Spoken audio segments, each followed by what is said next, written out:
Welcome to the Actor's Side. Today, Willem Dafoe. And if ever there was a great actor, it's Willem Dafoe. You've done so many different things. It's so exciting to have you here. Thanks a lot. And your current project is a project, the Florida Project, which is a wonderful movie, which we're going to get to too. But your career fascinates me. It really has been all over the map in the type of roles that you've done, and particularly in experimental theater too. I mean, you really seem to have come out of the world of Wooster, experimental theater, and other things too.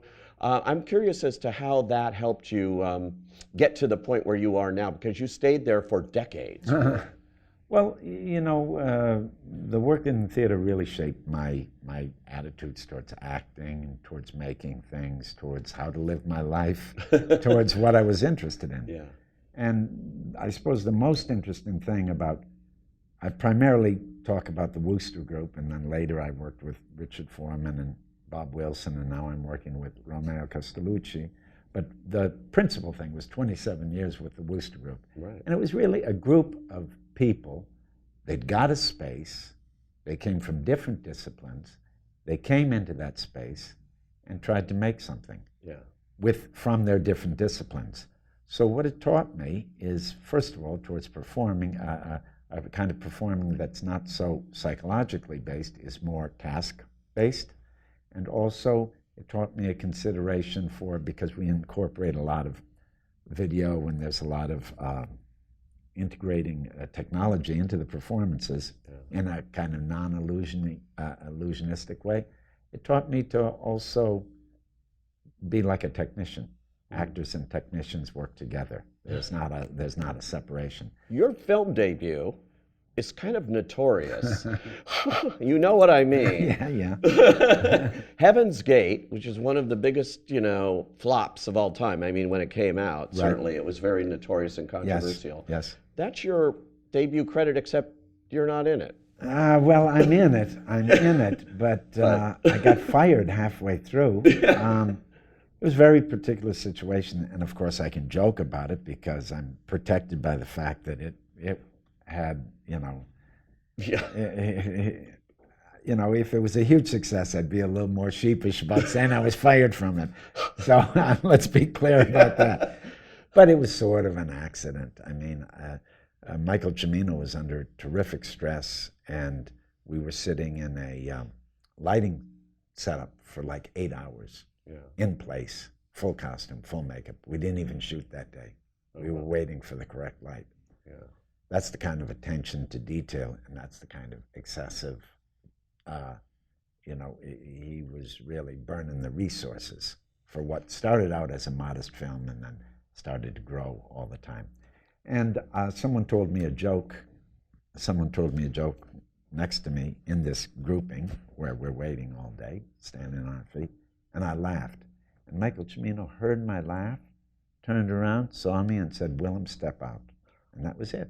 Wow. Never, I'm just wondering what that does to an actor fired on your first movie. I mean, to get to that point, to get a movie, and then to have that happen. But at that point, I'm a theater actor. That's my identity. Yeah. And I'm also, culturally, socially, I'm a downtown New York guy. Right. So I saw it as an opportunity. I saw it as very exciting. He just won the Academy Award. He made The Deer Hunter, a beautiful movie. He also made Thunderbolt and Lightfoot. He was a good director. Yeah. And he had wonderful actors in it, and it was a Western. Can't beat that. Yeah, in a period Western, a very particular Western, not a familiar Western. So everything was great, and even though I was a glorified extra, I was excited that someone asked me to do this. But my identity wasn't in a movie career at that point. It was a mixed bag getting fired. Amazing. You mentioned his Oscar-winning movie, The Deer Hunter. Of course, you starred in an equally famous Oscar-winning movie set in Vietnam, obviously, Oliver Stone's Platoon, which brought you your first Oscar nomination, well-deserved, and a heroic character, Elias. Yeah, a great role, yeah. Yeah, I mean, what was that like for you? It was a great experience. I mean, Oliver, he was dealing with a story that was personal. It was a story that he knew. We were shooting in the Philippines, a bunch of young actors that were not jaded. They were eager.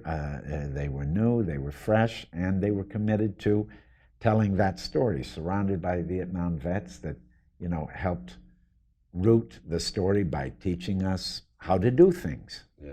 Here's the theme again. Right.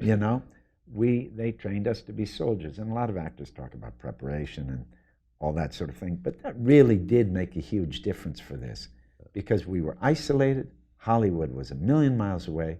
Nobody was a careerist because we were, quite frankly, in the shit. Yeah. It was serious stuff. Yeah. And Oliver and these guys that were training us, held us to that because it was their story and they had a huge stake in it.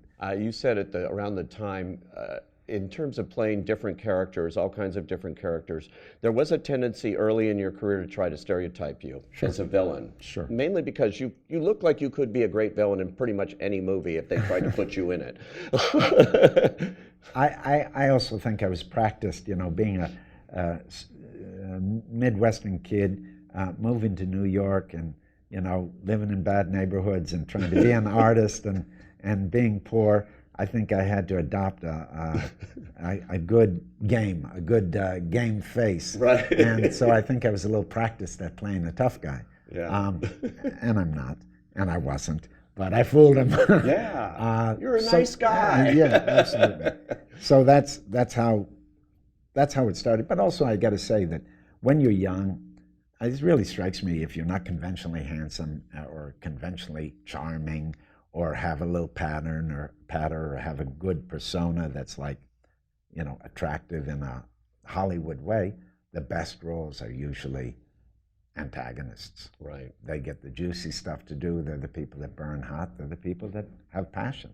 I was at an event where you were at recently, and I saw them outside throwing SpiderMan things for you to sign. Maybe that's something that you get asked about a lot, the Green Goblin. SpiderMan, yeah, because that's probably the most widely seen movie that I've ever done. Yeah. And, I that was a great experience, and it was fun, and I liked the movie. And I only get a little, this is a personal confession, but I only get peeved that they forget the father role. It was a double role. That's right. And the beauty of the movie was the interplay between, one of the beauties of the movie was the interplay between the comic and the dramatic. Yeah.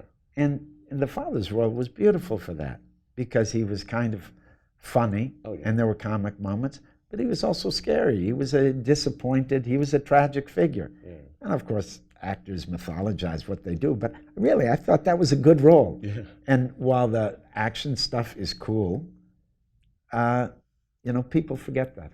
That's a whole different kind of filmmaking than the movie now that everyone's buzzing about for you this year. One of the best performances you've done, critically, starting at the Cannes Film Festival and then in Toronto, and it's just gotten great response, and that's the Florida Project, which couldn't be further away from a Spider-Man production or an Aquaman production. This is true independent filmmaking. Yeah. And you play the manager of a motel in Orlando, Florida. Right.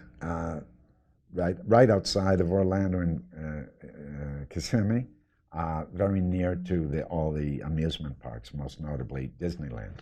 And it's a motel where there are people living there that are basically without a permanent home. So they are long-time temporary residents. Yeah. Sometimes whole families living in single-room motel rooms. And it's a community, and it's sort of it really focuses on the children living in that community, and we sort of see their adventures and see the world through the children's eyes, but we also see how the adults struggle, because it's a precarious life. Yeah, sure do. $38 a night.